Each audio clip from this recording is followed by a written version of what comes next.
Conspiracy theorists, screaming Illuminati. Cannot imagine so much skills on human body. Sick food, I know Bugatti. Okay, so some morning thoughts, some physiology thoughts, more etc. Ooh, it's lusting, looking good. Okay, so some thoughts.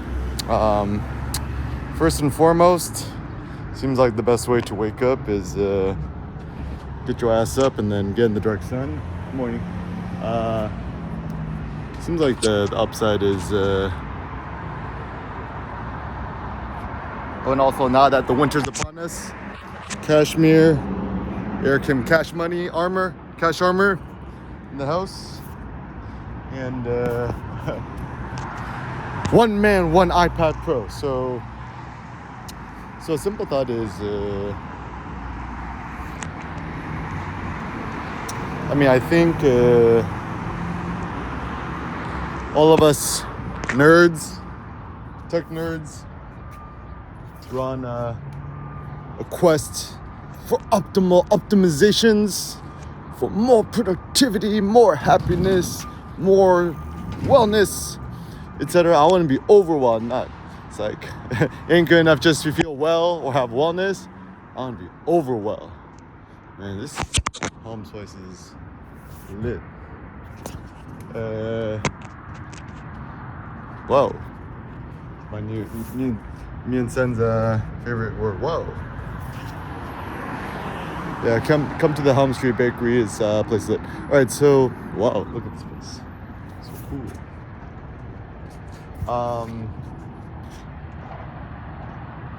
Yeah, so some basic thoughts.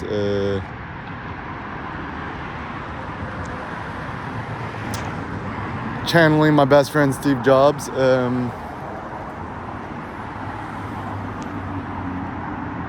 When Steve Jobs was still alive and he unveiled the iPad, that was kind of really his vision for the future of computing. Good morning. Of computing. And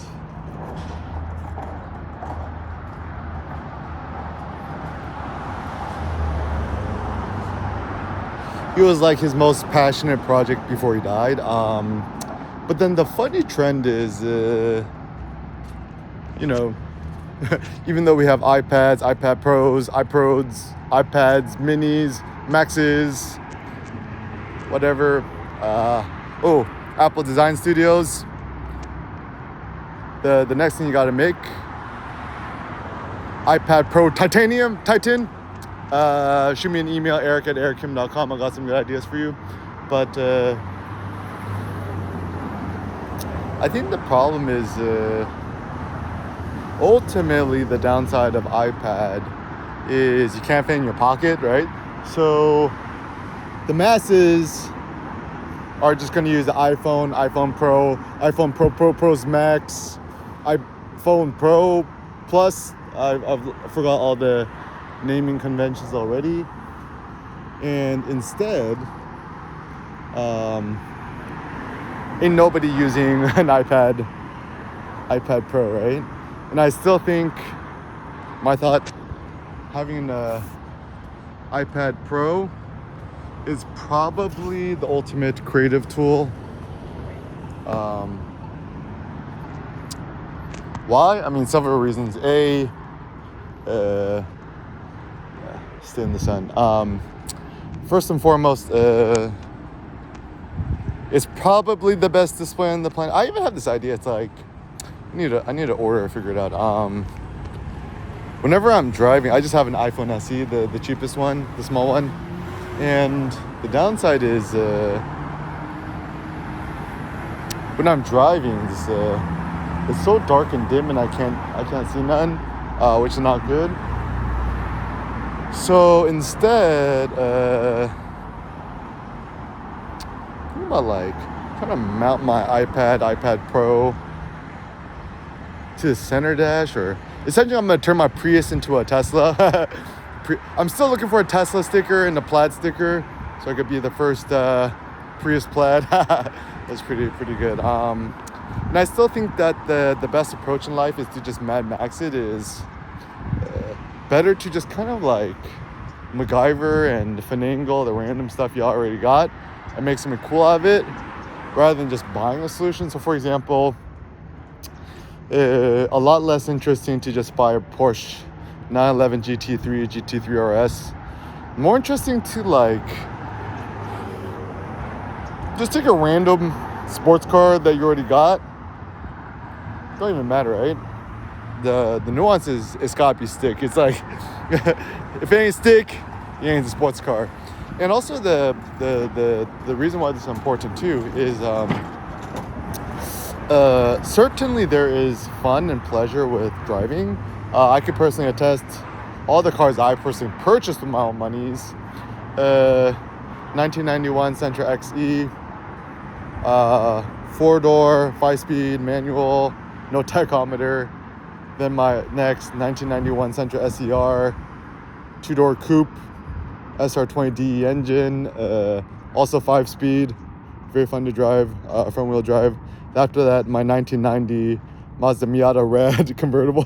It's so funny, Denise just calls it like, oh my god, you're trying to be so like flashy, like college, yeah, your little red sports convertible car. I'm like, oh yeah, I never really thought about that. And then there's also manual, no power steering, no nothings. Ooh, it's kind of cool.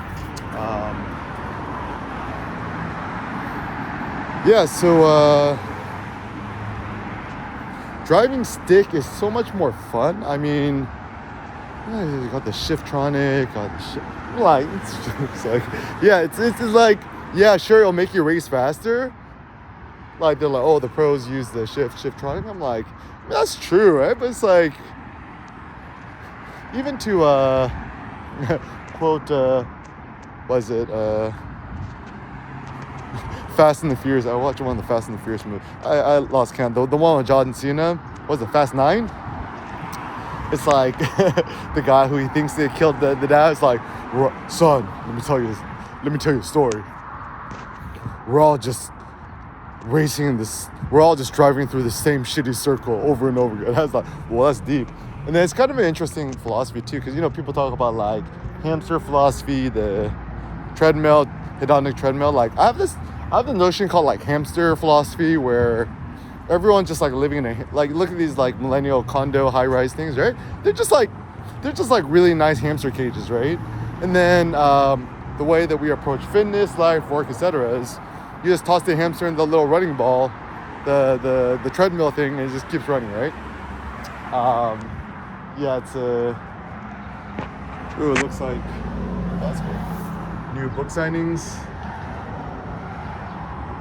Arcana Books, check it out. This place is pretty. It's fine. I always try to come to this place. It's always closed. It's kind of nice.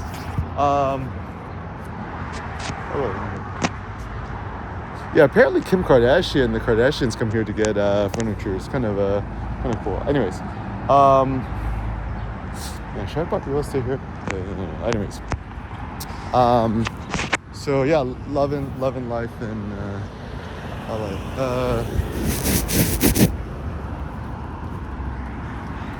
So just Mad Max it. Oh yeah. So anyways, with a car, sports car, whatever, right?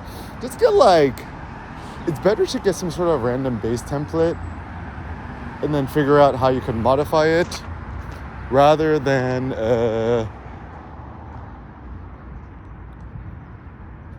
just buying something brand new. Or even better yet, so this is where I love ChatGPT, DALL-E 3, ChatGPT 4. It's only $20 a month, guys. Come on, it's like, you could afford this. It's like, and it's so funny too, because we have this bias. It's like everyone is so reticent and unwilling to spend money on like digital things, digital services, etc.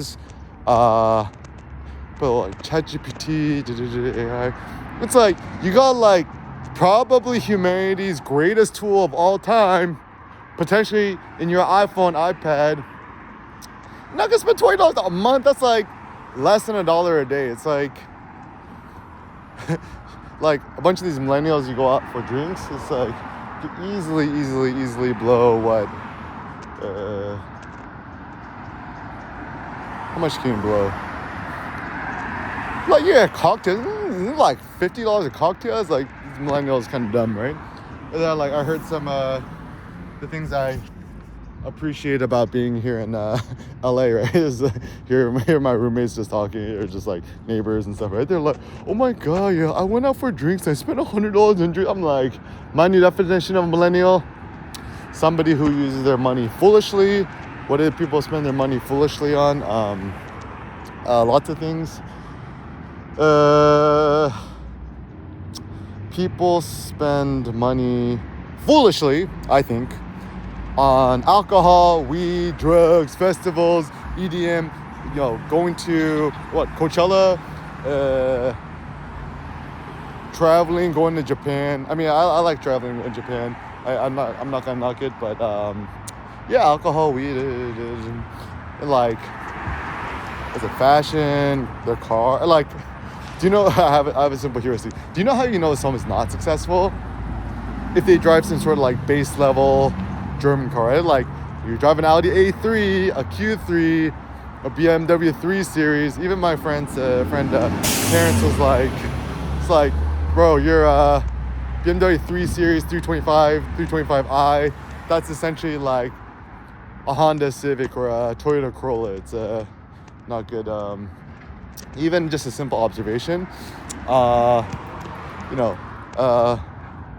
super rich side of the family. It's like being invested in Tesla. It's like, what does everyone have? Everyone just has like a super base Tesla Model 3, and they can afford like, what was the net worth, like 500M? What ifs, right? And also the other kids in the family, what they drive? Ford Fusions.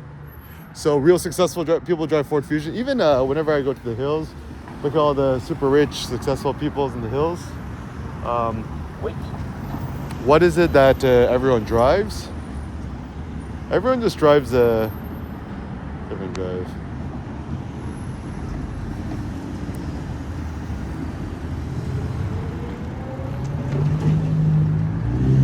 Oh, yeah, family car, the ultimate family car. It looks like universally, it's kind of like, thank you, Honda Odyssey, specifically Honda Odyssey, white Honda Odyssey.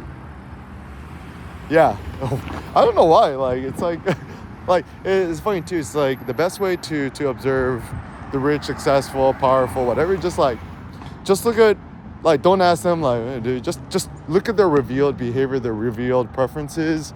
So, like, rather than asking them, oh, what should I buy? Just look at how they spend their money, right? So, it's funny, it's not like a Toyota Sienna. It's not a hybrid.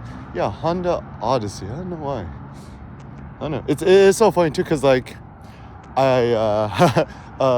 one of the, this is available for lease. One of the funniest things that I personally gleaned was, a lot of people, they want to become super rich, become billionaires. And I was talking to a guy at a wedding. He used to write for the Motley Fool, the investment stock advice website, right? And I'm like, oh, what do you learn about interviewing all the rich people and working fine? He's like, actually, it's funny is that when people say they want to become a millionaire, they want to spend $1 million. They don't want to have $1 million in the bank. And so I thought this was such a funny and astute observation because it's true. It's like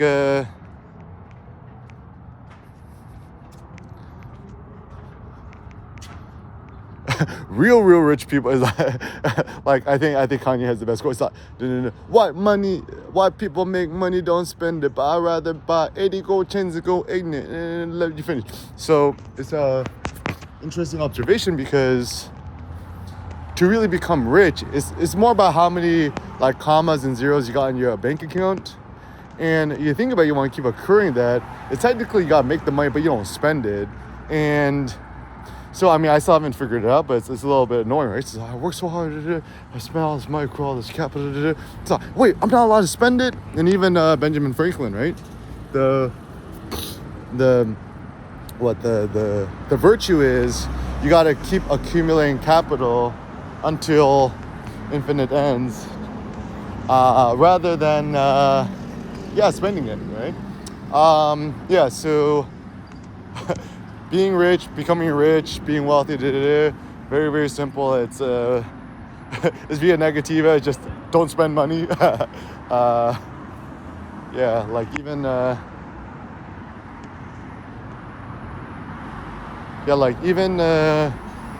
like even I actually know some teachers, right? Uh, yeah, master of teaching.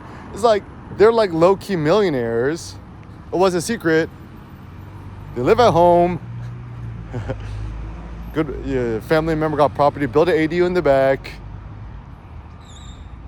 Never go out, never spend money. Then boom, like invest in properties, $1 million in the bank, right?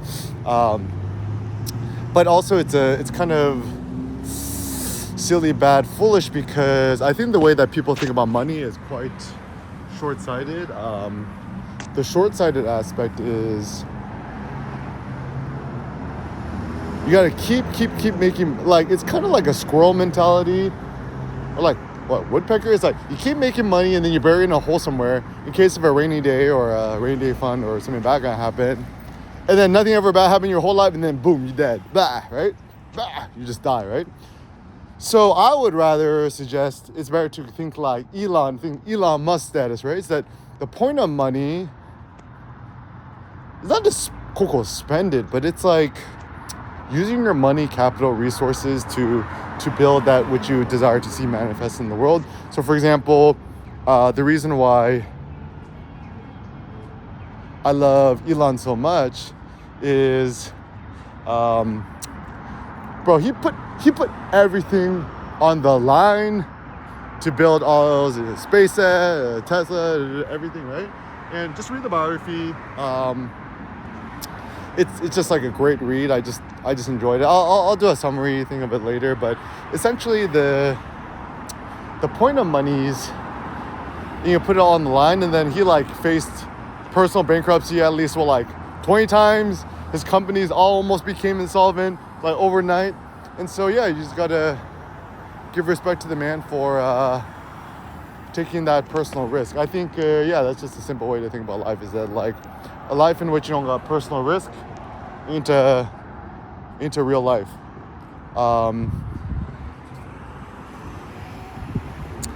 So just think and consider to yourself, is like, what are you willing to risk? What are you willing to put on the line? And ultimately, how badly do you care?